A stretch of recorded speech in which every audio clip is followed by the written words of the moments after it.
Hey Daniel, how you doing? Started 7th, finished 4th. Tell us about your day.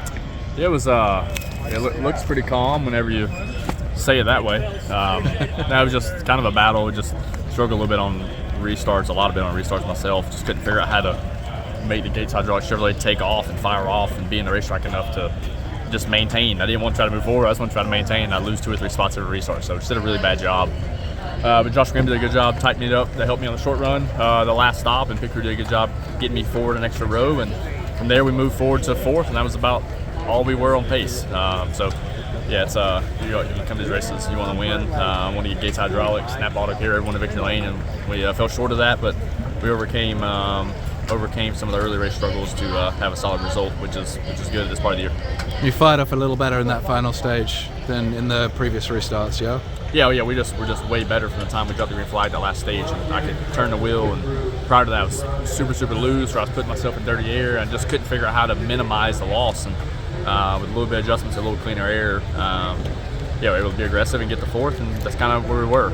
So yeah, that's felt like we maximized our day to that point.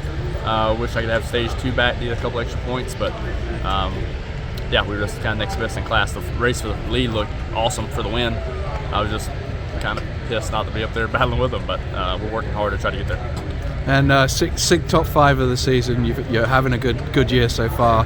What do you think you or the team needs to do to take that kind of next step and challenge for that battle for the lead, rather than watching you the 2nd or 2 behind? That's a great question. I feel like we were probably 3 steps off from being a part of that group 3 weeks ago. I feel like now we're about 1.5 steps off, so I think we've actually closed that gap. We've unloaded with better pace, better balance, and our trucks are being more consistent, taking an adjustment. So that's a good thing. That's something I can't really say we had the first 7 or 8 races of the year. So it was good to get a win at Martinsville, so we can keep being aggressive on the stuff we're trying to change and adapt, and just continue to get better at. But yeah, still got another step or so to go.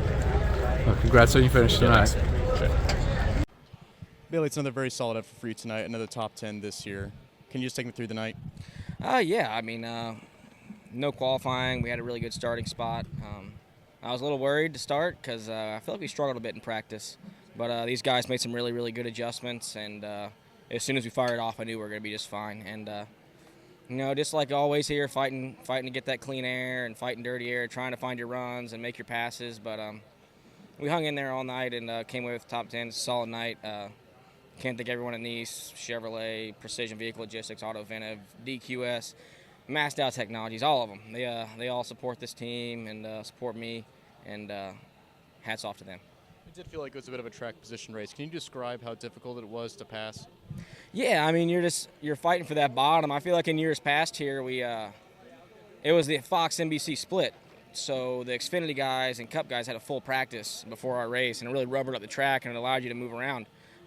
Without the track time, it just feels like the track never gets there. Like, I tried a little bit at the end and actually lost a couple of spots, but you get all you can on the restarts, which is pretty typical for a truck race, but especially huge tonight. So just got to get after it on those restarts and make those passes. When the opportunity comes, you got to jump on it. You can't miss an opportunity. Is there anything you would suggest that NASCAR or track preppers can do to make it a little bit more racier? Oh man, I don't know. I'm not a track guy. The only track I ever prepped is the go-kart track behind Nice Motorsports. So maybe tire drag and bring that thing back. And I haven't heard that thing squealing around in a while. And then, I feel like everyone's asking for this, more track time. More track time will make the racing better. I know they do everything they can to make the Cup race as good as it can be. But I think just more track time overall, getting trucks on the racetrack, cars on the racetrack, laying rubber down, makes where the group moves around a little bit more. Somebody with a limited schedule, what does a top 10 mean for you? It's pretty big. It is a limited schedule this year, and I feel like we've had speed every time. Haven't always had the finishes, had some things not go our way, and gotten taken out a few places. But we've had the speed, and to get the finishes after a year like last year where I felt like everything went wrong, it feels good to come away with some solid finishes for these guys.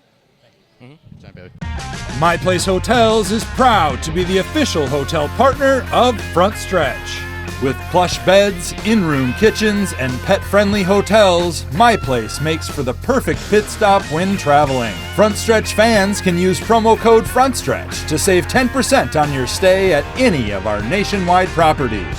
Sign up for our Stay Rewarded program to get even more savings. With My Place Hotels, don't just stay, stay rewarded. Steven Stump of Frontstretch.com here. Come back for more great racing videos, and if you like us, don't forget to hit that subscribe button.